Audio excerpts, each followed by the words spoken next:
अस्सलाम वालेकुम everyone, welcome back to the channel. उम्मीद है आप सब लोग खैरियत से होंगे। आज की इस वीडियो के अंदर हम लोग सीखेंगे कि अगर आप सैलरीड पर्सन हैं और एफबीआर के ऊपर आपने अपनी टैक्स रिटर्न सबमिट करनी है for the last fiscal year, तो वो किस तरह से आप लोग सबमिट करेंगे। अब फिस्कल ईयर क्या होता है? फिस्कल ईयर फाइनेंशियल ईयर होता है जो कि शुरू होता है 1 जुलाई 2021 से लेकर 30 जून 2022 तक। क्योंकि हम अपनी टैक्स रिटर्न्स आज सबमिट करेंगे 2022 की, तो वो देखेंगे कि किस तरह से आप अपनी 2022 की, अगर आप सैलरीड पर्सन हैं, वो घर बैठे किस तरह से अपनी टैक्स रिटर्न आप सबमिट कर सकते हैं। तो उसके अंदर जितने भी चीज़ें इन्वॉल्व होती हैं वो आज की इस वीडियो के अंदर हम लोग सीखेंगे और स्टेप बाय स्टेप देखेंगे कि आप उसको किस तरह से आपने एग्जीक्यूट करना है और अपनी जो टैक्स रिटर्न्स हैं वो सबमिट किस तरह से आपने करनी है। तो वीडियो को शुरू करने से पहले मैं आपसे रिक्वेस्ट करूंगा कि आप हमारे चैनल को सब्सक्राइब करें ताकि आपको इसी तरह से इन्फॉर्मेटिव वीडियोस जो हैं वो आपको मिलती रहें। अगर आपका कोई क्यूरी है, कोई क्वेश्चन है आज की इस वीडियो से रिलेटेड, तो वो आप नीचे कमेंट सेक्शन में मुझसे पूछ सकते हैं। तो सबसे पहले आपने क्या करना है, आपने गूगल क्रोम खोलना है, वहाँ पर आपने irs.fbr आपने लिखना है, तो आपकी जो एफबीआर की वेबसाइट है वो ओपन हो जाएगी। जैसे ही ओपन होगी तो एफबीआर की तरफ से आपके पास ऑलरेडी क्रीडेंशियल्स हैं पड़े, जहाँ से जो है आप अपनी वेबसाइट को ओपन करेंगे, आप अपने अकाउंट को लॉगिन करेंगे। लॉगिन करने के बाद आप अपनी फाइनेंशियल ईयर की टैक्स रिटर्न सबमिट करेंगे।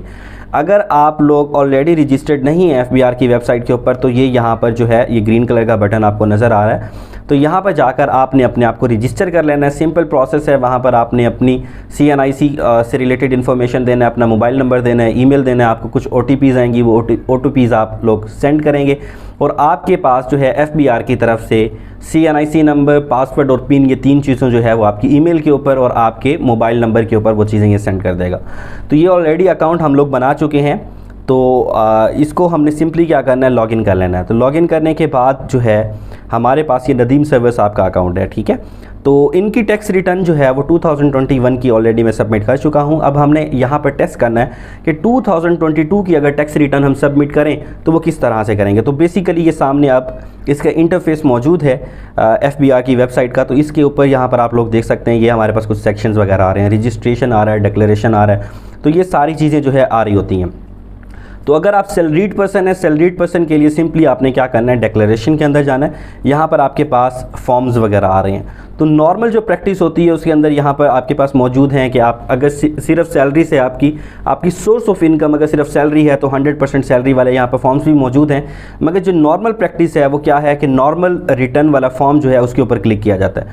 अगर तो आपके पास ऑलरेडी अकाउंट वो नहीं खुला हुआ तो यहाँ पर मौजूद आपके पास एक एरर आ जाएगा कि आपके पास जो है, जस्ट लाइक मैं आपको यहाँ पे शो करूँ कि 2022 हम सेलेक्ट करते हैं, तो वो ये हमें यहाँ पर एरर देना चाहिए क्योंकि ऑलरेडी मेरे पास अकाउंट खुला हुआ है। ये देखें यहाँ पर उसने एरर दे दी है। वो कहता है कि आप ड्राफ्ट के अंदर जाएं, वहाँ पर ऑलरेडी आपका अकाउंट ओपन है। तो हम वहाँ जाएंगे, जाकर वहाँ से जो है हम इसके अकाउंट को फाइनेंशियल ईयर 2022 की जो टैक्स रिटर्न्स हैं वहाँ पर हम लोग सबमिट करना शुरू कर देंगे।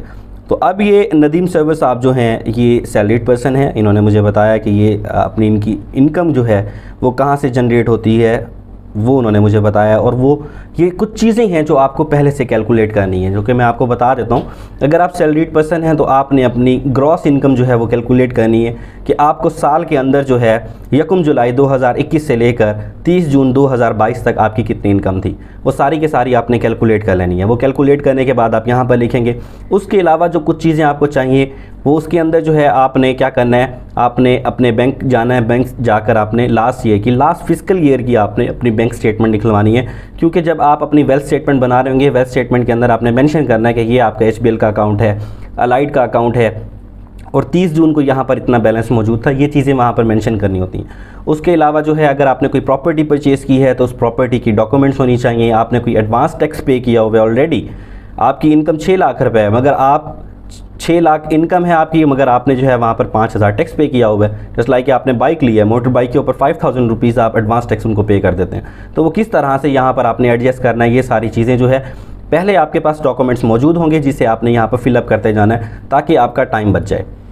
तो ये हमारे पास मौजूद है कि इनकी ग्रॉस इनकम कितनी है, 5,80,000 रुपीज़ है और इनकी कहीं से इनकम नहीं होती। तो सिंपल आपने क्या करना है, किसी भी सेक्शन के अंदर नहीं जाना। अगर जस्ट लाइक ये आपने सीखना है कि बाकी अगर एक ऐसा शख्स है कि जिसको सैलरी के थ्रू जो है इनकम मिलती है, साथ में उसका एक घर भी है जिसको उसने रेंट आउट किया, तो प्रॉपर्टी के सेक्शन के अंदर आपने आकर यहाँ पर उसको मेंशन कर देना कि आपको प्रॉपर्टी से कितनी इनकम वगैरह हुई है, वो सारी चीज़ें जो है आप यहाँ पर डाल देंगे।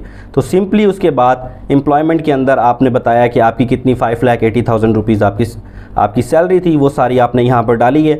उसके बाद अगर आप गवर्नमेंट जॉब करते हैं तो गवर्नमेंट जॉब के अंदर क्या होता है कि ऑलरेडी आपके अकाउंट से जब आपको पे मिलती है तो उसमें से डिडक्शन होने लग जाती है। तो सैलरी स्लिप के अंदर वो सारी चीज़ें मेंशन होती हैं कि इस महीने आपकी इतनी इतनी डिडक्शन हुई है, वो सारी आप कलेक्ट कर लेंगे।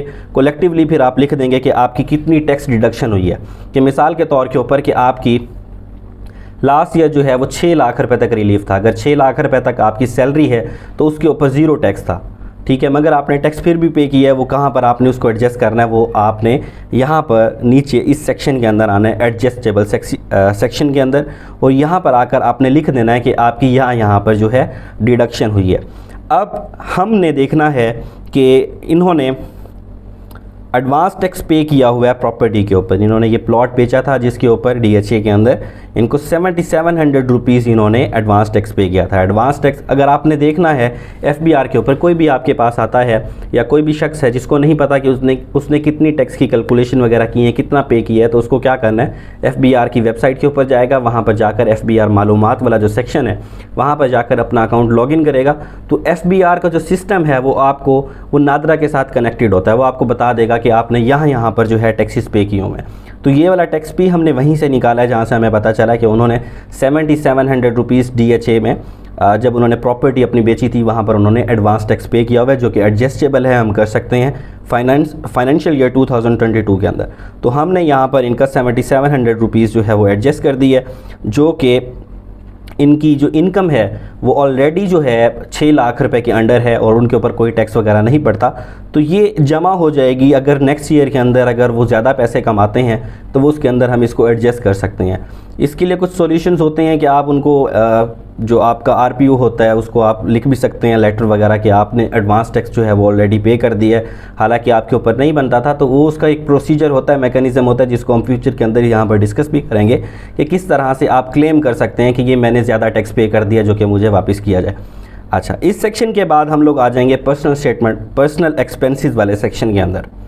अब नॉर्मल जो प्रैक्टिस है, लोग क्या करते हैं, सिंपल आते हैं other personal and house hold expenses के अंदर आते हैं। यहाँ पर आकर इकट्ठे लिख दिए 2 लाख 4 लाख रुपए आप अपने एक्सपेंसेस लिखते हैं, लिखने के बाद आगे मूव ऑन कर जाते हैं। तो आपको इस तरह से नहीं करना चाहिए। आपके अगर बच्चे पढ़ रहे हैं, आप रेंट के मकान के ऊपर रहते हैं, ट्रैवलिंग करते हैं, आप कोई भी आपके एक्सपेंसेस हैं तो आपको यहाँ पर मेंशन करना चाहिए, क्योंकि फ्यूचर के अंदर आपको किसी किस्म का आपको कोई परेशानी ना उठानी पड़े। तो ये चीज़ें काफ़ी ज़रूरी होती हैं। अब इसके बाद जो होती है सबसे इम्पॉर्टेंट चीज़ होती है आपका पर्सनल एसेट और लाइबिलिटीज़ वाला सेक्शन। ये मेन सेक्शन है जहाँ पर आप अपनी वेल्थ स्टेटमेंट बनाते हैं, क्योंकि ये एक प्राइवेट चीज़ है किसी भी पर्सन से रिलेटेड, तो मैं उसकी एसेट्स यहाँ पर जो है डिस्क्लोज़ नहीं कर सकता। बहरहाल मैं आपको ज़बानी करामी बता देता हूँ कि अगर आपके नाम पर कोई भी एग्रीकल्चरल प्रॉपर्टी है, आपको वो आपने परचेज़ की है, आपको वरासत में मिली है, गिफ्ट मिली है, वो चीज़ आपने वहाँ पर लिखनी है कि ये आपको किस साल के अंदर मिली थी, कहाँ पर मिली थी और उसकी उस वक्त वैल्यू क्या थी जब आपने वो चीज़ परचेज़ की थी या आपको गिफ्ट मिली थी। गिफ्ट के लिए बाज़ औक़ात वहाँ पर जो है उसकी टोटल वैल्यू 0 भी लिखी जाती है, मगर आप अगर उसकी वैल्यू लिख भी देते हैं मार्केट प्राइस जिस वक्त आपको गिफ्ट मिली थी, तो कोई हर्ज वाली बात नहीं।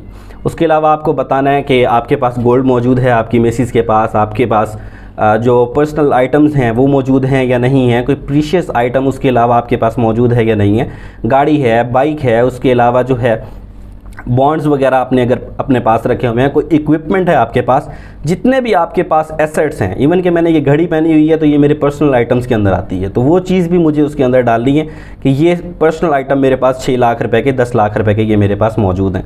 तो कल को ये ना हो कि भाई वो कहें कि आपकी इनकम तो कम है मगर आपके पास पर्सनल एसेट्स ज़्यादा हैं, ये हर साल आप किस तरह से बाय करते हैं। तो ये चीज़ उनको क्लियर करने के लिए काफ़ी ज़रूरी होती है। लास्ट के अंदर आप अपने आएंगे रिकन्सिलिएशन वाले सेक्शन के अंदर। तो इसके अंदर जो है सिंपली आपने बताना है हमारी इस साल की इनकम कितनी हुई है, 5,80,000 रुपये इनकम हुई है। तो वो हमसे पूछता है कि आपने 1,72,000 रुपये एक्सपेंसेस के अंदर खर्च कर दिए हैं 5,80,000 रुपये में से, जिसके अंदर अब आपके पास 4,08,000 रुपये ये बच गए हैं। ये 4,08,000 रुपये कहाँ किए हैं? हमने कहा ये बैंक में पड़े हुए हैं। ठीक है, बैंक में पड़े हुए हैं या आपने कहीं पर इन्वेस्ट कर दिए हैं, कोई चीज़ परचेज़ कर दी है, तो वो सारी की सारी चीज़ें आप अपने पर्सनल एसेट्स वाले सेक्शन के अंदर जाकर फिलअप कर देंगे। आपने लास्ट के अंदर ये चीज़ देखनी है कि आपकी अनरिकन्सिलिएशन जो अमाउंट है वो बिल्कुल ज़ीरो आनी चाहिए। ठीक है, ये तो हम बिल्कुल देख रहे थे ना, उस पर्सन के लिए देख रहे थे जो कि हमारा सैलरीड पर्सन है। उसके अलावा यहाँ पर ये सेक्शंस बने हुए हैं आपके पास। फ़ॉरेन रेमिटेंस आती है, वो आप यहाँ पर डाल सकते हैं, इसके ऊपर कोई टैक्स नहीं होता। इनहेरिटेंस आपको मिली है, कोई टैक्स नहीं है। गिफ्ट मिला है, उसके ऊपर कोई टैक्स नहीं है। तो ये चीज़ें जो है आप इस सेक्शंस के अंदर डाल के लास्ट के अंदर आपकी अनरिकन्सिलिएशन अमाउंट जो है वो ज़ीरो आनी चाहिए। तो जब ये आ रही है तो उसके बाद आपने इसको क्या करना है, आपने इसको सेव करना है। सेव करने के बाद आपने इसकी क्या करना है, वेरिफिकेशन करनी है। वेरिफिकेशन के लिए हमारे पास यहाँ पर नंबर मौजूद है 3585। आपने इसको वेरीफाई कर लेना है। तो जैसे ही आप इसको वेरीफाई करेंगे उसके बाद आप इसको सबमिट कर सकते हैं। तो लास्ट टाइम मैंने किया था तो इसके ऊपर एरर आ रहा था, अब हम देखते हैं कि ये सबमिट होता है या नहीं। तो ये हमारे पास फॉर्म जो है इसका सबमिट हो चुका है। आप इसको वेरीफाई कर सकते हैं। नीचे कंप्लीटेड टास्क के अंदर आकर डिक्लेरेशन आपने चेक करनी है। ये हमारे पास फॉर द फिस्कल ईयर 2022 हमारी टैक्स रिटर्न जो है वो सबमिट हो चुकी हैं। अब हमें कोई मसला नहीं है। तो फ्यूचर के अंदर इसी तरह की अपडेट्स के लिए आप हमारे चैनल को सब्सक्राइब करें ताकि आपको इसी तरह की इन्फॉर्मेशन मिलती रहें। तो आज की वीडियो के लिए इतना ही, मिलते हैं अगली वीडियो में। Thank you very much. अल्लाह हाफ़िज़।